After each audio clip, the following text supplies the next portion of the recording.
The path to a new House Speaker for Republicans remains very uncertain this morning, following a series of surprise and chaotic developments.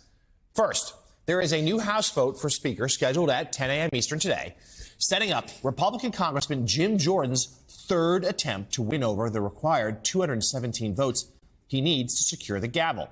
Now, this move comes about 24 hours after the Ohio congressman said he would support temporarily empowering interim Speaker Patrick McHenry of North Carolina to take on the Speaker's role until January. That would allow legislative business to continue in the face of two wars and a looming government shutdown. Jordan said he would try again for the speakership in January. However, within hours of Jordan saying that he's for McHenry, it became clear in a meeting of House Republicans that there was not enough support for that concept, and the idea stalled. Since then, NBC News has learned that McHenry told Republican colleagues during that meeting that he might resign as interim Speaker if Republicans pushed him to try to move legislation on the floor without an explicit vote to expand his power. Additionally, Jordan's meeting yesterday with the 22 Republican members who voted against him for Speaker on Wednesday broke up about an hour and a half after it started and appeared to create little to no progress. Jordan then gave this update. I'll just say this: we made the pitch to members on the resolution as a way to lower the temperature and get back to work. We decided that wasn't where we're going to go. I'm still running for Speaker, and I plan to go to the floor and get the votes and win this race. Now, we're expecting to hear from Jordan again this morning at about 8 o'clock Eastern. He'll deliver an update to the press just a few hours ahead of the new vote for Speaker. Joining us now, the co-founder of Punchbowl News, Anna Palmer. She is an MSNBC contributor and, like me, is probably exhausted. Anna, I mean, it's hard to even recap what happened yesterday. We thought it was going to be Jordan. Then we thought it was going to be McHenry. Then McHenry threatens to quit. Now maybe it's Jordan again, but he still seems short of the votes. Recap what happened yesterday. Take us behind closed doors. Why are we here?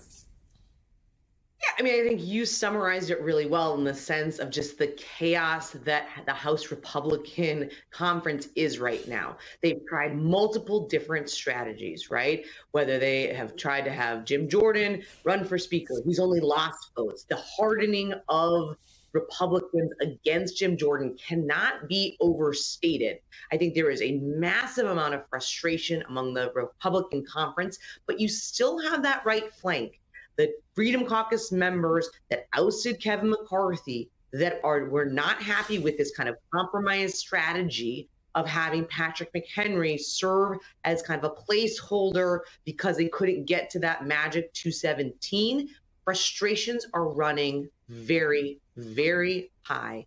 There's a lot of anger right now because not only is just the kind of pressure campaign that they all feel, I think there is a sense that they are just in complete disarray with no strategy.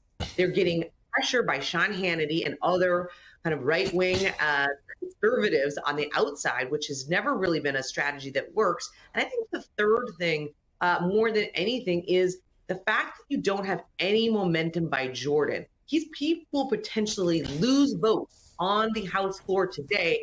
And there was kind of a collective groan yesterday when one of the members said, hey, we're going to come and vote all weekend. And not just by the lawmakers, but by the press corps and everyone else.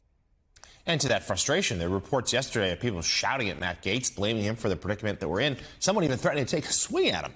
And, of course, we heard last night from President Biden stressing the urgency of helping Ukraine and Israel. Well, we can't really do that if there's no speaker. So talk to us, Anna, if you will, a little bit more about what's next. There's, as you just said, this expectation that Jordan won't get to the number of votes he needs this morning. So what will happen then? How many more votes do we think he'll put up with? And if not this McHenry solution, who else could step for the forefront to run for Speaker? We're 17 days into not having a House Speaker, and as you put a fine point on it, at a time where the Speaker is really needed. There's going to need to be a funding bill when it comes to Israel and likely Ukraine funding. There's going to be government funding needed. We are less than a month away from that, the government running out of money.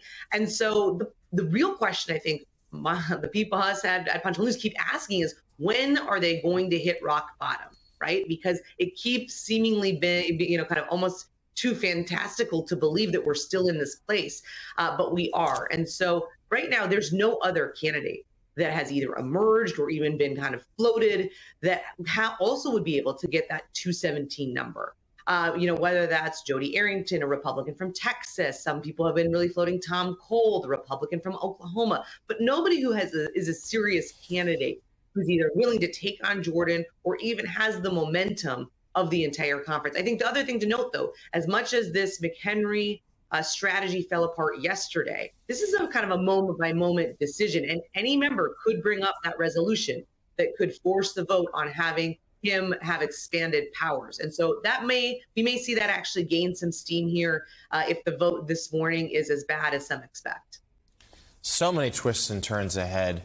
Republicans, such a mess right now. Co-founder of Punchbowl News, Anna Palmer, thank you. We, of course, will be staying on the speaker's race all day long here on MSNBC.